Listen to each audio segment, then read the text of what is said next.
Hello everyone, Nick here with our first little product unboxing on the channel. It will be on a new Commander product. Well, new, I think it's maybe 1 or 2 months old anyway. One of the newest Commander products. So it's the Adaptive Enchantment, bent colors, and on front we have Estrid the Masked. Alright, so let's get to it. So let's give it our best shot to unbox correctly.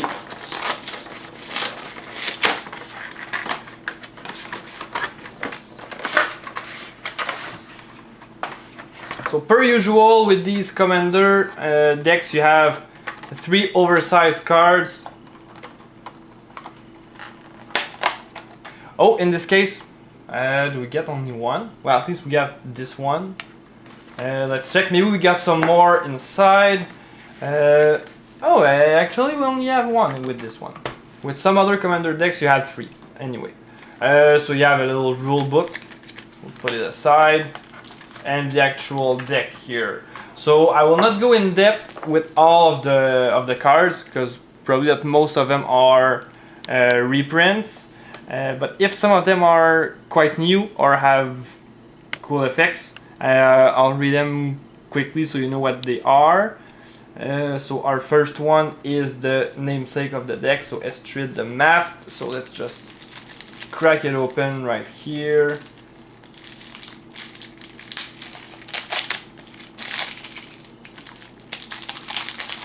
Oh, at the back they give you a neat little tip card on popular Magic formats, so Standard, Booster Draft, Commander, and they're not talking about Modern, which is my favorite, but anyway. Alright, so right ahead we have a foil copy of Estrid the Masked. So quite simple, Planeswalker, 3 loyalty for 4 mana, bend colors, +2 untap each enchanted permanent you control. So I'm pretty sure we're gonna see a Commander with a lot of aura spells in it.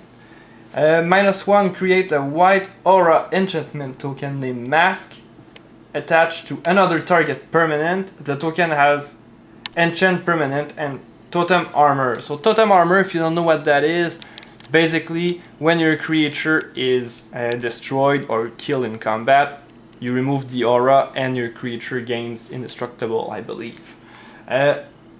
I'm pretty sure we should get a mask token somewhere in there. Well, we will see. Because normally, if you have a mask, you should get a token. Anyway, let's place it aside. The second Commander they give you actually looks really nice. Bent colors again. And it has the frame, just like in Theros with the enchantment creatures, which this guy is. So legendary enchantment creature with the bestow mechanic. If you weren't around in the Theros block, bestow basically you can enchant your creature on another creature, just like an aura with the bestow cost. And if the creature dies, your aura creature returns on the field. So that's quite powerful.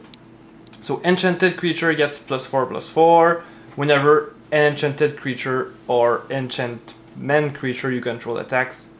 Draw a card. So that's pretty nice. So I guess we're gonna have a lot of enchantment creature, and it's probably one of the theme of the decks. Alright, and it's also a nymph creature type, if that matters. Alright, and the third Commander that they give you is Tuvasa the Sunlit. Only bent colors for a 1/1 Merfolk Shaman creature. Gets +1/+1 for each enchantment you control. Whenever you cast your first enchantment spell each turn, draw a card. So pretty powerful card, straightforward. So as I said, you're probably gonna have a ton of enchantment in there, so that's gonna be pretty interesting. And here are the mask tokens. So enchantment, totem armor. If enchanted permanent would be destroyed, instead remove all damage from it and destroy this aura. Alright. Instead remove all damage. So if it's destroyed by destroy, I guess it wouldn't die. Only by damage. Anyway. So you have a few of these mass tokens. Oh, and cat tokens, so I guess we're gonna have a way to generate cats. Angels. And that's it. Oh, and let's see. Oh, those tokens are double-sided actually, so you have also some soldiers. So we're gonna have a way to generate many type of creatures in this deck. Even a horror, okay. So horror token XX, so we're gonna see which card makes that thing. Loyal Unicorn. I'm not gonna read all of these, alright, so I'm just gonna place it near, as you can see, and if you want to pause and read as you wish. So it has the Lieutenant mechanic, so if you control your commander it does something. Loyal Drake, Lieutenant mechanic again. If you control your commander, draw a card at your combat. That's pretty good. Loyal Guardian, Lieutenant again. So that, I think they really like that mechanic in these new commander decks. Dismantling Blow, Kicker, destroy target artifact or enchantment. If this spell was kicked, draw 2 cards. Okay.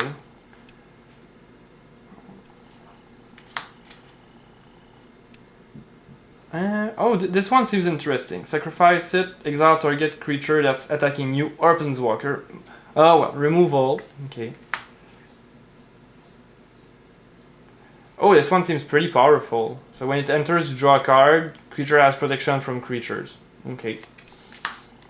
Now these were really neat in the... I think it was in Born of the Gods that you had them. They were pretty much overcosted, but in this case, looks pretty... in Commander, they're pretty good. So creature you control have flying, and creature your opponents control lose flying and cannot gain flying. So that's pretty nice. Il Umbra, so I think that one's a reprint. Vow of Flight. +2/+2, flying, can't attack you or planeswalker you control. Oh, so basically if you're playing in multiplayer, you can enchant a powerful creature on your opponent's side. They cannot attack you, but they can like finish your opponent, so that's pretty neat. Constellation, whenever an enchantment enters, target creature can't block this turn. Okay, this one seems a little weak. Okay. A ramp spell here, Fertile Ground, that's another ramp spell. So the ramp that they give you is basically enchantments instead of sorceries, which is on theme with the deck. That one's a reprint. Once again, ramp but aura. Reprint right here, Rex Sage, that's a pretty good card nonetheless. Snake Umbra, you have Totem Armor on that one, I think that's a reprint as well. Vow of Wildness, Wild Growth, another reprint.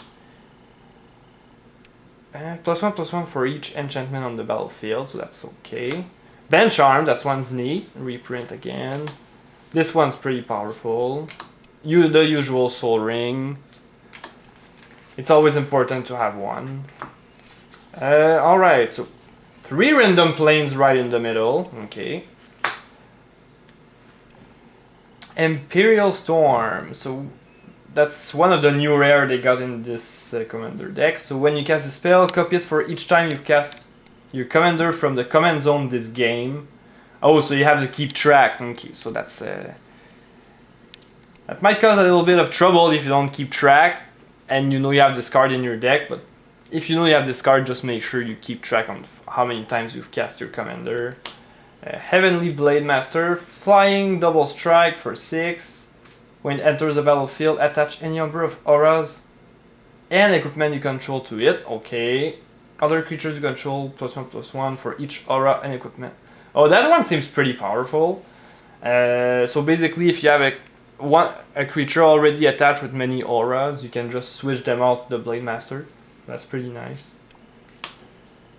Estrid's Invocation, you may have it enter the battlefield as a copy of any enchantment you control, except it gains at the beginning of your upkeep. You may exile it. If you do, return it to the battlefield. Okay, so basically if you want to copy something else that you've put out later on, this lets you do it. So it's actually better than copy enchantment. Ever watching thresholds. Whenever an opponent attacks you and or a planeswalker you control with one or more creatures, you draw a card. Okay, so it forces them to attack you with only one if they have a weak board, so that's nice. Octopus Umbra. The art on this one is great. So enchanted creature has base power and toughness 8/8. Whenever this creature attacks, you may tap target creature with power 8 or less and totem armor. That's pretty flavorful. So as you may know, pretty much all octopuses in Magic have, or Krakens have 8/8 in power. Many of them do at least. Genesis Storm. These cards have a wall of text on them.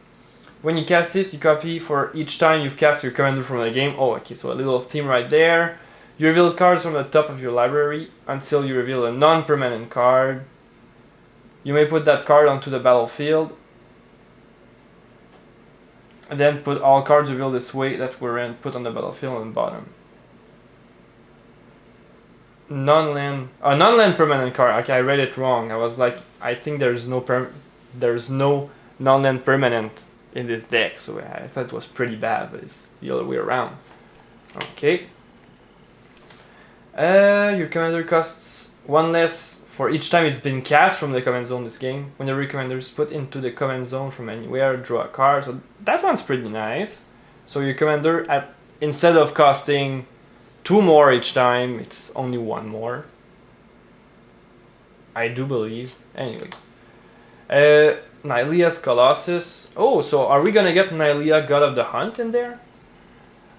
Constellation. Whenever it enters or another enchantment, double target creature's power and toughness until end of turn. It costs 7. It's a little high, but powerful effect. Oh, look at that ooze. The art is alright. Looks like a black card on the art instead of a green one with the graveyard and skulls and everything. But anyway, it cannot be blocked by creatures with power 2 or less. If a creature an opponent controls would die, you exile it and put a +1/+1 equal to that creature's power on it. So basically it's like the slime just eats the creature when it dies. Oh, what's that? Eric's Myth's Slumbering Isle. Legendary creature Kraken. So when it enters the battlefield, and it enters the battlefield tapped with 5 slumber counters on it. As long as it has a slumber counter, it's a land, not a creature. When you cast a spell, you may remove a slumber counter from it, and it adds 2 mana. Oh, okay. So basically, it's a land that adds 2 mana tapped when you put it, but it costs 4. So it ramps you a little bit in the mid game and it becomes a creature later. Yeah, I like it. Hydra Omnivore Mythic. Whenever it deals combat damage to an opponent, it deals that much damage to each other player. Okay. Oh, nice. That one's a reprint, but pretty sweet. So Bruna, Light of Alabaster, Flying and Vigilance. When it attacks or blocks, you may attach any number of auras on the battlefield and you may put onto the battlefield attached to any number of aura cards. Alright, well anyway, this one's a reprint. You probably know what it is, so it's pretty sweet. Ajan's Chosen, another reprint, and hence the cat tokens we got.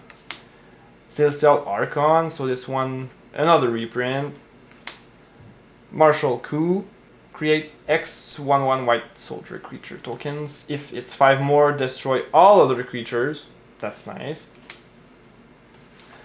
Phyrexian Rebirth, destroy all creatures and create an XX colorless horror artifact creature token when X is the number of creatures destroyed this way. So basically in this deck you've got 2 sweepers where you are the only one left with creature on the board, so that's sweet. And this one, we know where the horror token comes from. Sigil of the Empty Throne. Oh, that's why we've got angels also. So reprint, but pretty powerful card with enchantments. Silent Sentinel, another reprint. Winds of Wrath, destroy all creatures that aren't enchanted. They can be generated. So another sweeper really strong for your deck. Dictate of Crewfix, one card I really like. So a reprint once again, but it has flash and it has a Howling Mine effect, so that's pretty sweet. Bear Umbra, another reprint. Boon Sailor, other reprint. So we've got many reprints here. This one I'm not sure. Choose a permanent type. All cards from the chosen type from a graveyard to your hand. So creature or enchantment will be your name. Reprint here, reprint here. So a lot of these other cards are just reprints. Alright. This one's pretty sweet. So we got a few rares that are Commander staples like Daxos. Finest Hour. I don't think this one's a reprint. I think it's a new one. Exalted, and when a creature you control attacks alone, if it's the first combat phase, untap it after this phase, additional combat phase. So that's pretty nice. And Righteous Authority, so that's a reprint. And here we come to the lands. Okay, so Mossword Bridge, Hideaway Land, and you may play it. You may play the card you put under if you control a total power of 10. Alright. So we come to the lands. So you've got a lot of basics. Let's check what double lands and special lands did. And non-basic they put in here. Forge of Heroes. So choose target commander that entered the battlefield this turn. Put a +1/+1 counter on it if it's a creature, and a loyalty counter if it's a planeswalker. Alright, that's pretty sweet. And the bounce lands, obviously. Okay. Blossoming Sands, alright. Command Tower, as usual. Evolving Wild, as usual, also. Alright. So that's basically a poor man's fetch land. Another plains randomly. Triple land, another bounce land, another one. Alright, so pretty standard, usual mana base there from the reconstructed. So as you can see, this deck seems pretty interesting to play. So a lot of enchantment synergy, and I can't wait to play probably against it. I'm not probably going to play it a lot because it's not my deck actually. But I'm happy to see how it's gonna play out. So make sure to leave a comment and on whatever, if you have some feedback or anything you would like to see next. So if you have any requests or comments or anything you would change maybe from the unboxing, if you thought maybe it was too long or whatever, just make sure you leave a comment and I'll see you next time.